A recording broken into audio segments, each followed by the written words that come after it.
Hey there, we are on day 6 of the 1, 2, 3 drawing challenge. So today we're going to be drawing the woods in honor of Arbor Day. So we're going to get started with some straight lines going down our paper, which are going to represent birch trees. So you can see that this birch tree is in the front of the paper. It touches all the way at the top down to the bottom. And then our next two lowest trees are the next smaller trees. And then the trees go in the back of the paper. They get a little smaller and then smallest.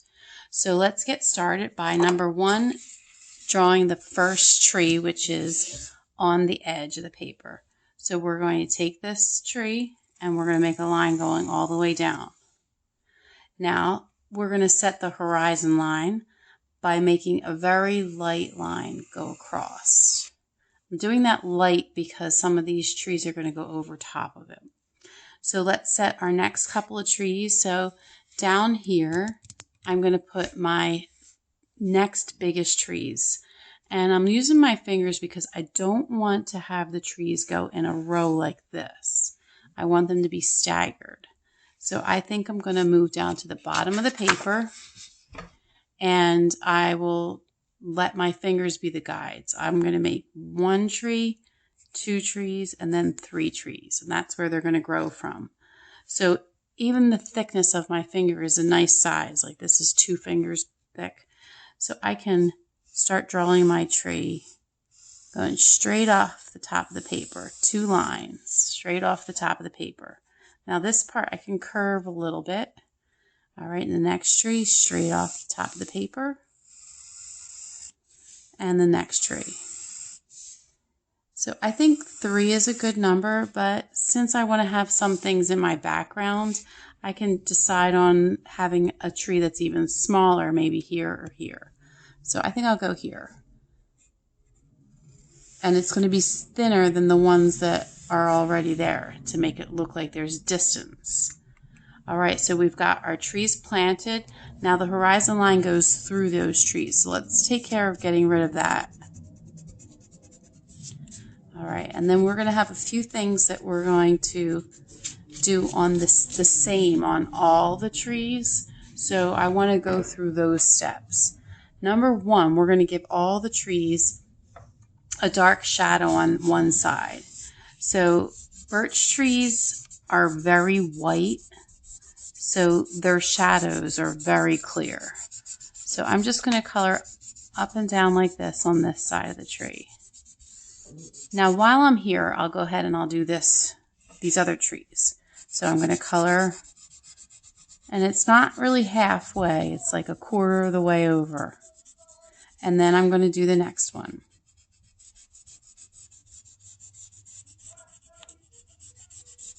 And the next one.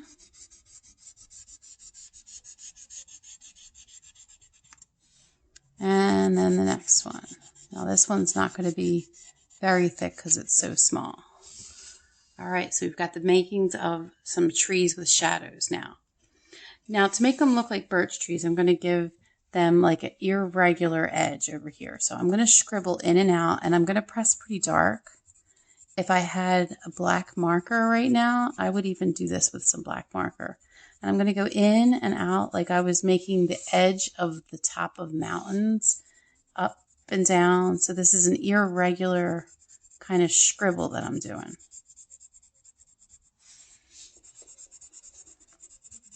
Okay, so now I'm almost down to the bottom. And I'm going to take a minute now with a piece of paper towel. And I'm going to blend it out into the tree. So I'm going to rub on this part here.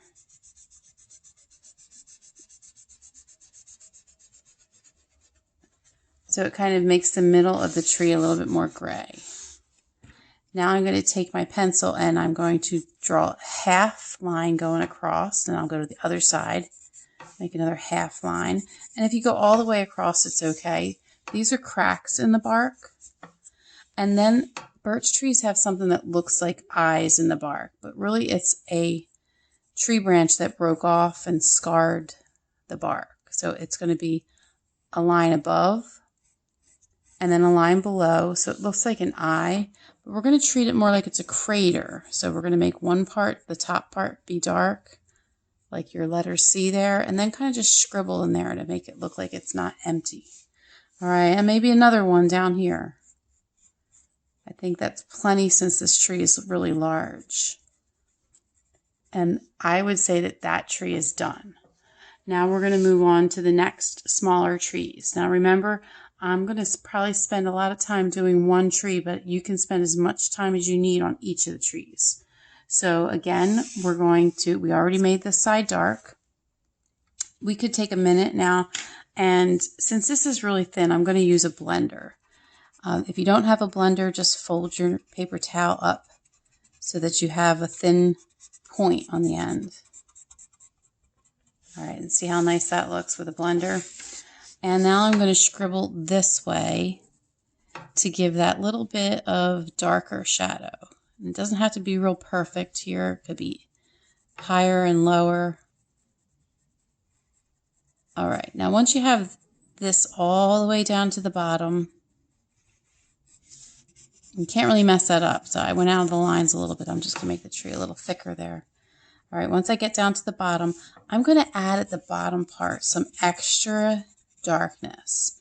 So at the bottom of birch trees, where the tree enters the opening of the ground, sometimes they get a little rotten down there. So it's a combination of the moisture and the tree's bark that gets ruined. So we've got the tree trunk done. We're going to put some more cracks this side, that side, this side, but we're going to also add some tree branches going up like that. Then some eyes again. So just like we did those, but now since these are smaller, it doesn't really matter so much that they look like craters. We're just going to kind of make like little oval scribbles. And we're getting close to done now. So I'm going to jump to the back of the picture. And back here, I'm just going to make really small, thin trees that have no details, just lines that kind of go up. And when I do these trees, I kind of point up and make extra branches, but not too many of them. There don't have to be 1,000 branches, just like we only had 2 branches there. So birch trees, as they grow, most of their trees, branches break off when they're saplings. So they don't really get full branches until they've gotten beyond the point of deer and other animals bumping off their branches. All right, so now I've just got to finish all the other trees. Now, after I finish the trees, I'm going to add a shadow to each of them. So I'm going to take my pencil and just scribble a little straight line, all going in the same direction. So if you decided to go this way, you could go that way. Now, this one is going to bump into this tree. So I'm going to let it bump in, and I'm going to let it go like behind the tree. It could actually go right through the tree. Take my finger, or you can take your paper towel or blender and blend on those shadows. Okay, and that's it. Now the rest of your job is to finish each of the trees and to give them all the shadow and the detail that makes them look realistic. Now, in the very end, I did go back and add some grass to my picture. You can do that as well. That's your choice. I don't want to put too much grass. I want to have to do the entire picture with grass. So I just kind of did it in the foreground to just give it a little bit more interest. Now, join me tomorrow for day 7 when we take day 1 through 6 and put it all together, wrapped up into one picture. So I hope I see you back here tomorrow.